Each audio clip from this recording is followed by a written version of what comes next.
Bismillahirrahmanirrahim. Innal hamdalillah nahmaduhu wa nasta'inu wa nastaghfiruh. Wa na'udzu billahi min shururi anfusina wa min sayyiati a'malina. May yahdihillahu fala mudilla lahu wa may yudlil fala hadiya lahu. Fa inna ahsanal kalami kalamullah wa khairul huda huda Muhammadin sallallahu alaihi wasallam. Wa syarrul umuri muhdatsatuha wa kullu haditsin bid'ah wa kullu bid'atin dhalalah wa kullu dhalalatin finnar. Subhanaka la ilma lana illa ma 'allamtana innaka antal alimul hakim. Para anak-anakku semua yang sangat saya hormati, mari kita awali pengajian ini dengan mengucapkan basmalah. Bismillahirrahmanirrahim.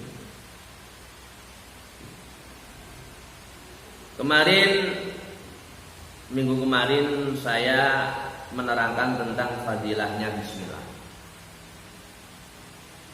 Sekarang ini terusannya, karena supaya sempurna pembahasan keterangan tentang basmalah. Kita tahu bismillahirrahmanirrahim adalah kalimat yang begitu hebat. Maka Rasul pernah bersabda, "Wa man katabaha fi waraqin khamsan wa thalathina fi waraqatin wa allaqaha fil baiti lam yadkhul syaiton walal jan." Barang siapa yang menulis kalimat bismillah di dalam suatu kertas sebanyak 35 dan kemudian diletakkan atau ditempelkan, sekarang dilem lah, di dalam rumah, entah itu di dinding atau di pintu, tapi yang penting ada berapa? 35. Maka kata Rasul, lam yadkhus syaiton walal jan, maka rumah itu tidak akan dimasuki setan dan tidak dimasuki jin. Jadi ini tidak butuh beli jimat, tidak usah. Bawa atau buat sendiri, yaitu kalimat bismillah ditulis 35. Mungkin anak-anak bisa tiru ya. Kalau ingin mungkin selamatlah membuat bismillah di dalam kertas ditulis 35, kemudian dilaminating, diletakkan di mobil atau di apa, dengan syarat, dengan niat mudah-mudahan tidak diganggu makhluk halus. Sebab zaman sekarang itu banyak penyakit yang datang yang macam-macam. Ada kala penyakit itu lewat makhluk halus. Sebab saya diberitahu oleh guru saya, sihir zaman sekarang ini tidak sama dengan zaman dulu. Sihir sekarang itu seperti penyakit sekarang. Kadang ada orang itu sakit ginjal atau paru-paru, dan tapi dibawa ke rumah sakit manapun tidak sembuh, karena memang yang disihir ginjalnya, yang disihir paru-parunya, sampai dia meninggal. Maka saat ini juga bermunculan paranormal, bermunculan alternatif penyakit yang katanya diganggu jin dan makhluk halus, sehingga butuh yang namanya diruqyah atau apa. Itu sebetulnya memang dalam Rasulullah sendiri, Nabi pernah disihir juga. Tapi kemudian Nabi, ya namanya Nabi ya, Nabi tetap manusia, disihir pun juga tembus. Tapi kita tahu sihir itu bisa tembus ya karena kehendak Allah. Tidak mungkin, karena setan itu tidak bisa membunuh manusia, jin tidak bisa membunuh manusia kalau tidak kehendak Allah. Begitu juga mungkin saat ini pandemi atau disebut corona. Corona sehebat apapun corona, itu tetap ciptaan Allah. Dia yang memberi kekuatan Allah. Tidak mungkin corona ini bisa menyakiti orang kalau tidak kehendak Allah. Seumpama ada orang mungkin matinya karena corona. Memang sudah tulisan dalam takdirnya karena corona. Kadang-kadang orang yang sering keluar saja misalnya tidak kena corona, justru yang di rumah kena corona. Maka kita tahu penyakit ini siapa yang membuat dan menyembuhkan Gusti Allah. Maka mestinya di dalam posisi seperti ini kita mendekatkan Allah, mendekat kepada Allah, meminta agar supaya selamat. Ini salah satu.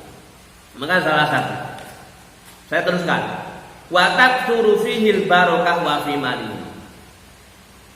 Kalau rumah ingin berkah di dalam hartanya, kita ingin berkah di dalam harta kita dan di dalam usaha kita, tidak apa-apa kita mengikuti saran Rasulullah, menulis tulisan bismillah sebanyak 35 dan kita tempelkan di dalam rumah kita.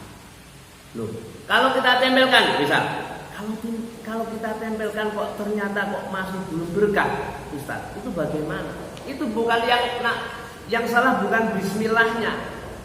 Keberkahan jangan hanya kamu artikan sempit, hanya derasnya uang. Jangan kamu artikan hanya uang terus yang hadir. Coba anak kita nggak rewel, anak kita nganut, anak kita atau keluarga kita sehat, itu termasuk keberkahan. Karena tidak mungkin. Nah, setiap orang itu tidak mungkin, pasti semua ada ujian. Maka tidak apa-apa, bahkan kita baik saja kalau kita ingin berkah kita dengan jalan menuliskan bismillah di dalam kertas sebanyak berapa tadi? 55 supaya berkah. Tapi kemudian tidak boleh disalahpahami. Kalau gitu aku kayak barokah gak ada sembahyang, gak ada opoe, gak ada poso, yang penting nulis bismillah, itu ya namanya salah paham. Ini kan tambahan. Kalau ibadah yang wajib ya harus dilakukan, sebab itu adalah simbol atau identitas orang Islam. Jangan salah paham.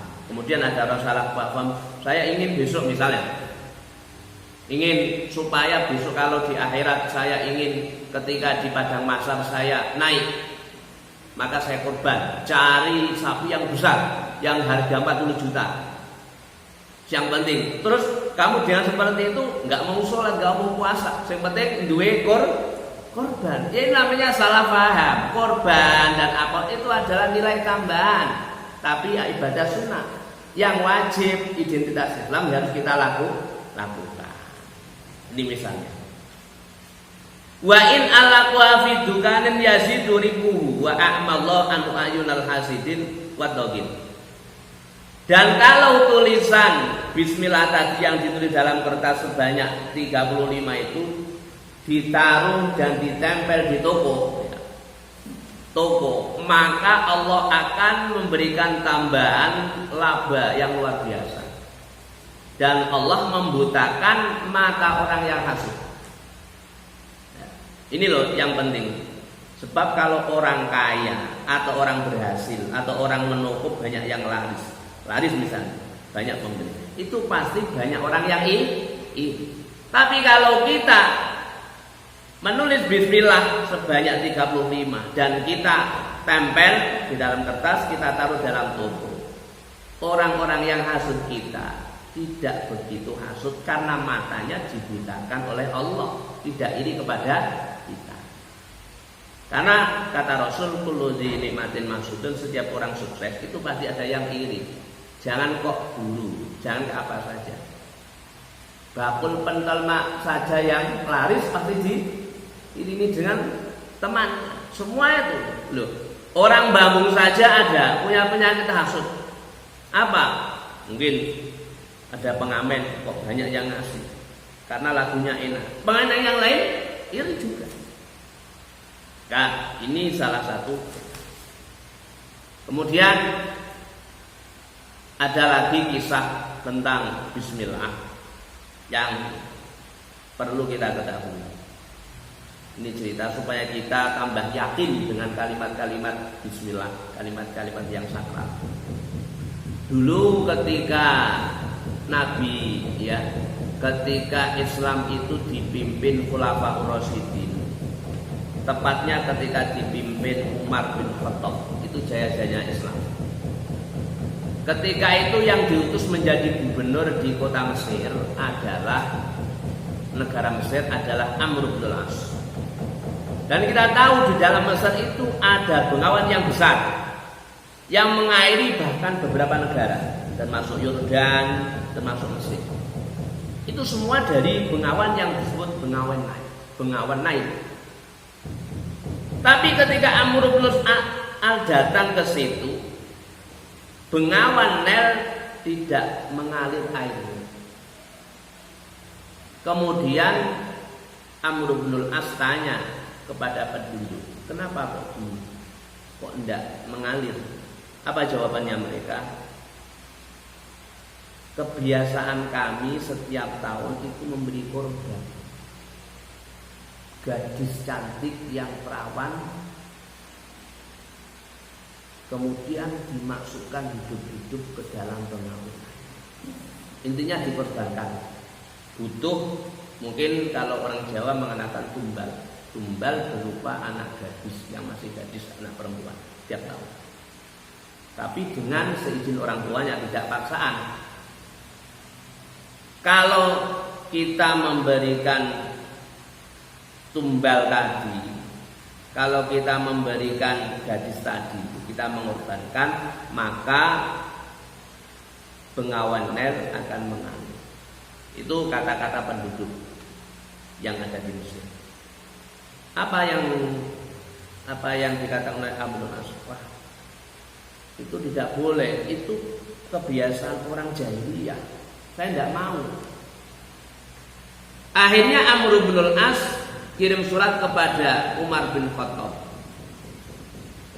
Apa isi suratnya ya tadi? Bahwa bengawan Nil saat ini tidak bisa mengalir hanya karena kata orang-orang tidak diberi korban anak gadis.